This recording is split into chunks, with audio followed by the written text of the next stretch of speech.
Assalamualaikum Sobat Iman, ucapan syukur Alhamdulillah, kita bisa berjumpa lagi dalam edisi kisah dua orang sahabat, Nabi Shallallahu Alaihi Wasallam, yaitu Abdullah bin Amr bin As radhiyallahu anhu, dan Ghassan bin Malik al-Lamiri radhiyallahu anhu. Semoga bisa mengambil manfaat dari kisah ini. Mohon dukungan like, komen dan subscribe, terima kasih. Abdullah bin Amr bin As radhiyallahu anhu adalah putra dari seorang ahli strategi perang dan negarawan ulung, Amr bin As. Tetapi ia lebih dahulu memeluk Islam daripada bapaknya itu. Ia seorang yang saleh, banyak menghabiskan waktunya untuk beribadah, kecuali jika sedang berjihad di jalan Allah. Ketika menyandang senjata untuk mempertahankan dan meninggikan kalimat-kalimat Allah, ia akan berada di barisan terdepan karena sangat merindukan memperoleh rezeki kesyahidan. Dalam usianya yang masih muda, aktivitas ibadahnya begitu tinggi, siang berpuasa, malam dihabiskan dengan tahajud dan membaca Al-Quran. Sehingga ia mampu menghatamkan Al-Quran dalam sehari. Ia begitu zuhud, bahkan tidak pernah ia membicarakan masalah duniawiyah sejak ia berbaiat kepada Nabi Shallallahu Alaihi Wasallam. Padahal lingkungan keluarganya termasuk kalangan bangsawan dan kaya raya. Ketika ia dinikahkan, beberapa hari kemudian, ayahnya datang mengunjungi dan bertemu istrinya. Amr bin As berkata, "Bagaimana keadaan kalian?" Istrinya berkata, "Sungguh aku tidak mencela akhlak dan kesalehannya, tetapi sepertinya ia tidak membutuhkan seorang wanita di sisinya." Amr bin As menatap tidak mengerti, tetapi kemudian ia mendapat penjelasan kalau Abdullah bin Amr sama sekali belum menyentuhnya dalam beberapa hari setelah menikah itu. Ia begitu intens beribadah seperti biasanya, sehingga tidak ada sedikit pun waktu untuk istrinya. Hal itu memaksa Amr bin As melaporkannya kepada Rasulullah Shallallahu Alaihi Wasallam. Sehingga beliau campur tangan untuk mengerem semangat ibadahnya. Tetapi di hadapan Rasulullah, Abdullah bin Amr justru berkata, "Ya Rasulullah, izinkanlah saya menggunakan sepenuh tenaga saya untuk beribadah kepada Allah." Nabi Shallallahu Alaihi Wasallam bersabda, "Jika engkau melakukan semua itu, badanmu akan lemah, matamu akan sakit, karena tidak tidur semalaman. Sesungguhnya badanmu punya hak, keluargamu juga punya hak, dan para tamu pun punya hak atas dirimu." Maka terjadilah tawar-menawar antara Abdullah dan Rasulullah Shallallahu Alaihi Wasallam dalam soal ibadahnya. Kalau umumnya manusia akan meminta izin beribadah seringan dan sesedikit mungkin, maka Abdullah meminta izin untuk beribadah sebanyak dan seberat mungkin. Dalam soal puasa misalnya, Nabi Muhammad menyarankannya agar berpuasa 3 hari dalam sebulan, tetapi Abdullah minta tambahan, diberi 2 hari dalam seminggu, masih minta tambahan lagi. Akhirnya ditetapkan Nabi sehari berpuasa sehari berbuka, yakni puasanya Nabi Daud alaihi wasallam. Begitu juga dalam soal menghatamkan Al-Quran, pertama Nabi menyarankannya untuk khatam sebulan sekali saja. Abdullah melakukan penawaran, sehingga Nabi menetapkan 20 hari sekali, kemudian 10 hari sekali, dan akhirnya disepakati seminggu sekali. Tetapi Ibnu Amr bin As masih meminta lebih lagi. Akhirnya Nabi menetapkannya untuk khatam Al-Quran setiap 3 hari sekali, dalam riwayat lain 5 hari sekali. Begitu juga soal salat malam, beliau melarang Abdullah menghabiskan waktu malam untuk salat sunnah terus-menerus, harus ada waktu untuk mengistirahatkan tubuhnya dengan tidur dan mempergauli istrinya.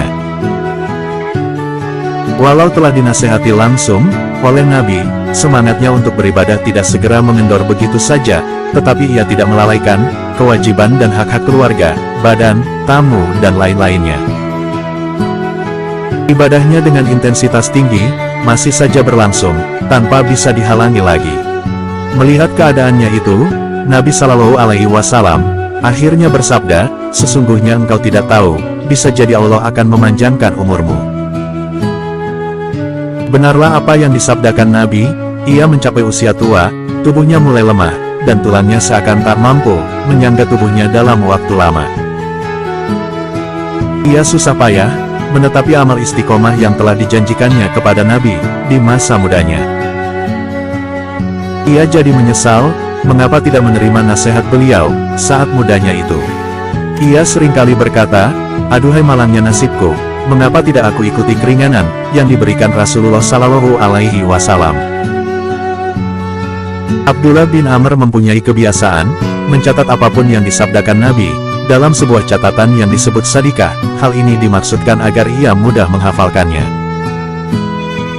Rasulullah memang pernah melarang para sahabat untuk mencatat sabda-sabda beliau karena dikhawatirkan akan tumpang tindih dengan ayat-ayat Al-Quran. Tetapi kemudian, Nabi Shallallahu Alaihi Wasallam secara khusus menugaskan beberapa orang sahabat untuk mencatat firman-firman Allah tersebut, dan Ibnu Amr bin As tidak termasuk di dalamnya sehingga beliau membiarkannya. Beberapa sahabat juga berkata, Rasulullah Shallallahu Alaihi Wasallam juga manusia biasa, terkadang beliau marah, dan dalam marahnya ini, beliau mengatakan sesuatu. Begitu juga terkadang beliau hanya bercanda dalam ucapannya itu. Karena itu jangan engkau mencatat semuanya yang beliau sabdakan. Karena nasihat mereka ini, Abdullah bin Amr sempat menghentikan kebiasaannya tersebut. Tetapi tampaknya ia merasa gatal jika sesaat saja tidak merekam apa yang dilakukan Rasulullah Shallallahu Alaihi Wasallam. Karena itu, ia bertanya kepada Nabi tentang apa yang dilakukannya, termasuk nasihat beberapa orang sahabat, maka beliau bersabda, "Teruskanlah menulis, demi Allah yang jiwaku ada di tangannya, setiap perkataanku adalah kebenaran, walaupun aku dalam keadaan marah, ataupun senang." Abu Hurairah juga pernah berkomentar, atas kebiasaan Abdullah bin Amr ini, di antara para sahabat, tidak ada yang menyamai saya, dalam hal hafalan hadis-hadis Nabi Shallallahu Alaihi Wasallam, kecuali Ibnu Amr bin As, karena dia selalu mencatat segala apa yang disabdakan Nabi, sedangkan saya hanya mengandalkan ingatan saja. Ketika terjadi pertikaian antara Ali bin Abi Thalib dan Muawiyah, sesungguhnya ia tidak ingin berpihak kepada kedua kelompok. Sebagaimana dianut beberapa sahabat seperti Muhammad bin Maslamah, Usama bin Zaid, dan beberapa sahabat lainnya. Tetapi menjelang terjadinya perang Siffin, ayahnya, Amr bin As, yang berpihak kepada Muawiyah mendatanginya, dan mengajaknya berperang di pihaknya. Abdullah bin Amr berkata, "Bagaimana mungkin? Rasulullah Shallallahu Alaihi Wasallam telah berwasiat kepadaku untuk tidak menaruh pedangku di leher seorang muslim untuk selama-lamanya." Bukan Amr bin As namanya kalau tidak mampu bersiasat, ia mengemukakan berbagai alasan, terutama menyangkut menuntut bela atas pembunuhan Utsman bin Affan. Setelah beberapa argumen, ayahnya mampu dipatahkannya. Akhirnya Amr bin As berkata, "Ingatkan engkau wahai Abdullah, wasiat terakhir Nabi Shallallahu Alaihi Wasallam. Beliau mengambil tanganmu dan meletakkan di atas tanganku, dan memerintahkan engkau untuk taat kepada ayahmu ini. Dan sekarang saya menghendaki engkau turut bersama kami, berperang bersama kami."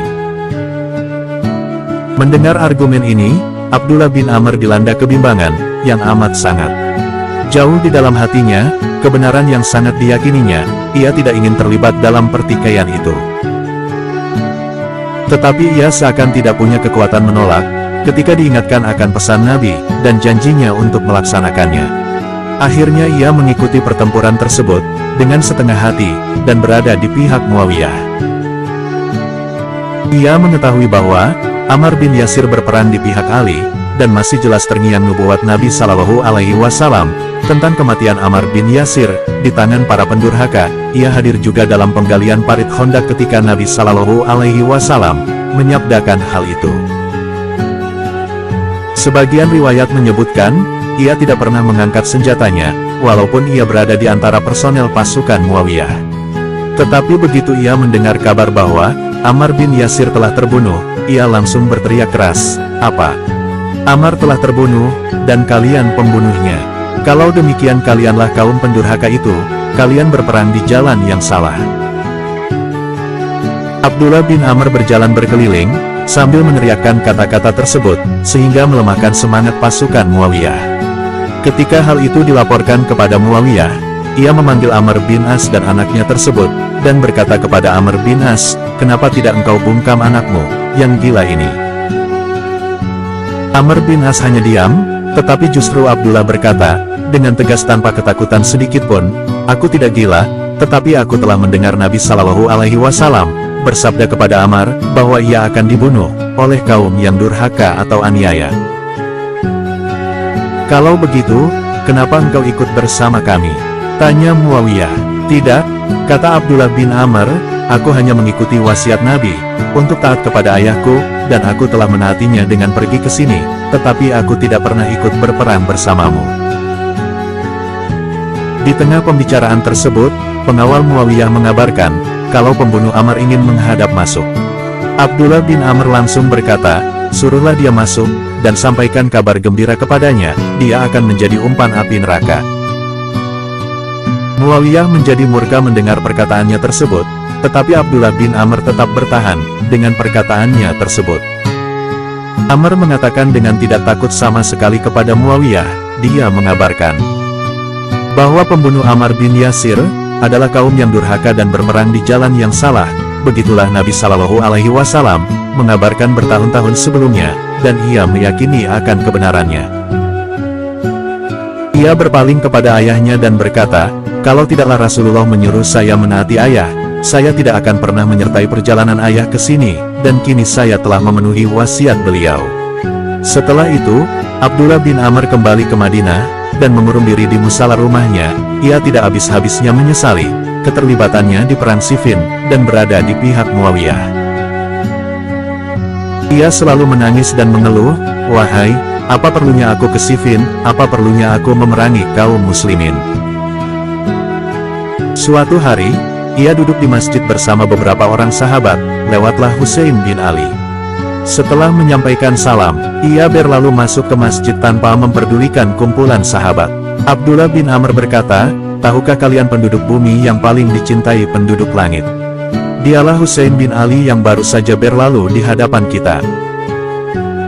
Sejak perang Siffin, ia tidak mau berbicara denganku. Sungguh, ridanya kepadaku lebih aku sukai, daripada barang berharga apapun juga." Ia meminta tolong kepada sahabat Abu Sa'id al-Khudri, untuk bisa bertemu dengan Husain, dan mereka diizinkan untuk berkunjung ke rumah cucu kesayangan Rasulullah itu. Terjadilah berbagai macam pembicaraan, sampai akhirnya Husain bertanya, "Apa yang membawamu ikut berperang di pihak Muawiyah?" Abdullah bin Amr berkata, "Ayahku pernah mengadukan aku kepada Rasulullah, karena berpuasa setiap hari, salat malam sepanjang malam, dan menghatamkan Al-Quran setiap hari. Maka Nabi Shallallahu Alaihi Wasallam berwasiat kepadaku, 'Hai Abdullah, puasalah, dan berbuka, salatlah malam dan tidurlah, bacalah Quran dan berhentilah, dan taatilah ayahmu.' Saat perang Siffin terjadi, ayahku mendatangiku dan memaksaku mengikutinya dengan membawa wasiat Nabi Shallallahu Alaihi Wasallam tersebut. Tetapi demi Allah, aku tidak pernah menghunus pedang, melemparkan tombak, atau melepaskan anak panah pada perang tersebut." Abdullah bin Amr juga menjelaskan apa yang dilakukannya terhadap Muawiyah, setelah terbunuhnya Ammar bin Yasir, dan sikapnya meninggalkan pertempuran tersebut. Husain akhirnya ridha kepadanya, setelah semua penjelasannya tersebut. Abdullah bin Amr menangis penuh haru. Pada masa pemerintahan Abdullah bin Zubair, Abdullah bin Amr meninggal pada usia 72 tahun, di musala rumahnya. Ketika itu ia baru selesai menjalankan salat dan sedang bermunajat kepada Allah. Sungguh saat akhir yang amat indah, husnul khotimah yang amat dirindukan oleh semua kaum muslimin. Sobat iman, demikianlah kisah Abdullah bin Amr radhiyallahu anhu. Mari kita lanjutkan kisah sahabat berikutnya. Kisah sahabat Nabi Shallallahu Alaihi Wasallam berikutnya yaitu Ghassan bin Malik al-Amiri radhiyallahu anhu, tinggal cukup jauh dari kota Makkah. Kabilahnya memiliki kebiasaan memberikan persembahan atau kurban di depan berhala pada bulan Rajab. Pada suatu hari, di bulan Rajab, ketika Nabi Shallallahu Alaihi Wasallam telah mulai mendakwakan Islam, seorang lelaki bernama Isyam datang ke berhala tersebut dan bersiap menyembelih kurban persembahannya. Ketika tangannya mengangkat pedang untuk menyembelih, tiba-tiba muncul suara dari lubang berhala, "Wahai Isyam, telah datang Islam, berhala tak lagi berguna, darah akan terlindungi dan kekerabatan akan tersambung, kebenaran akan segera tampak. Wassalam." Memang, Sebelumnya telah santer tersiar kabar, khususnya dari para pendeta Yahudi dan Nasrani, bahwa akan segera muncul seorang nabi dan rasul akhir zaman. Berita yang sebenarnya menjadi harapan dan kebanggaan bagi ahli kitab tersebut, juga menimbulkan harapan bagi penduduk Jazirah Arabia yang sebenarnya kaum pagan penyembah berhala. Kaum ahli kitab ini merasa derajatnya lebih tinggi dari penduduk Arab, karena mereka merasa memiliki keterkaitan dengan wahyu, dengan kitab suci yang mereka jadikan pegangan bagi agama mereka. Sejenak Hisyam tertegun, kemudian ia membatalkan persembahannya sambil berteriak gembira kepada kaumnya, bahwa rasul yang dinanti-nantikan tersebut telah datang. Ghassan yang sebenarnya, pemilik dan pengelola berhala tersebut, ikut gembira dengan kabar tersebut, tetapi itu belum menguatkannya, karena ia tidak melihat sendiri peristiwa yang dialami Hisyam. Beberapa hari kemudian, masih di bulan Rajab yang sama, seseorang bernama Tarik datang untuk melakukan persembahan. Sama seperti Hisyam, ketika tangannya siap menyembelih kurban di depan berhala tersebut, muncul suatu suara dari lubang berhala itu, "Wahai Tarik, telah diutus Nabi yang jujur, ia datang membawa wahyu dari Allah yang Maha Perkasa." Sama seperti Hisyam, Tarik membatalkan kurbannya, dan berlari keluar dari tempat berhala tersebut, sambil berteriak gembira, mengabarkan kehadiran Nabi dan Rasul akhir zaman. Peristiwa Tarik tersebut, makin menguatkan kabar, yang disampaikan oleh Hisyam sebelumnya, dan Nabi Muhammad SAW, makin jadi pembicaraan di daerah yang jauh dari Makkah ini. Hanya saja kalau di Mekah, beliau banyak menerima penolakan, di sini beliau menjadi idola, harapan dan penerimaan. 3 hari setelah peristiwa Tarik, Ghassan bin Malik yang merupakan salah satu pemuka kabilahnya, berniat melakukan kurban di depan berhalanya. Peristiwa Hisyam dan Tarik berulang, bahkan suara tersebut, lebih tegas dan lantang keluar dari lubang berhala, "Wahai Ghassan bin Malik, telah datang kebenaran, dari seorang nabi dari Bani Hashim di Tihamah. Keselamatan bagi yang mendukungnya, penyesalan bagi yang mencelanya. Dia memberi petunjuk dan mengajak kepada kebaikan hingga hari kiamat." Setelah itu, berhala tersebut terangkat, dan roboh tengkurap di depan Ghassan. Tidak ada alasan lagi bagi Ghassan, untuk tidak percaya akan hadirnya seorang rasul, apalagi kali ini jelas, ditunjukkan kabilah dan tempatnya ia diutusnya rasul tersebut. Dengan tekad bulat, sekaligus dukungan dari kaumnya, ia akan menemui nabi baru, dari Bani Hashim yang berada di daerah perbukitan Tihamah tersebut. Ganasnya padang pasir, yang membentang antara tempat tinggalnya dengan Tihamah di mana Makkah berada, tidaklah menyurutkan langkahnya. Saat itu masih masa permulaan dakwah Islam, Nabi Muhammad sedang duduk, bersama beberapa orang sahabat, termasuk Ali bin Abi Thalib yang meriwayatkan kisah ini. Seorang penunggang unta yang tampak letih dan berdebu, pertanda ia telah melakukan perjalanan jauh di padang pasir, mendatangi kumpulan sahabat dan bertanya, "Manakah yang namanya Muhammad?" Mereka menunjukkan tempat Nabi SAW dan lelaki tersebut, yang tak lain adalah Ghassan bin Malik al-Amiri, berkata kepada beliau, "Maukah engkau menjelaskan semua perintah Tuhanmu, atau aku yang akan menceritakan perintah-perintah berhalaku?" Maksud Ghassan adalah, perintah berhala ketika membatalkan persembahan kurban dari Hisyam, Tarik dan dirinya sendiri. Nabi Muhammad tersenyum mendengar perkataan Ghassan, dan bersabda, "Biarlah aku saja yang menjelaskan perintah-perintah Tuhanku."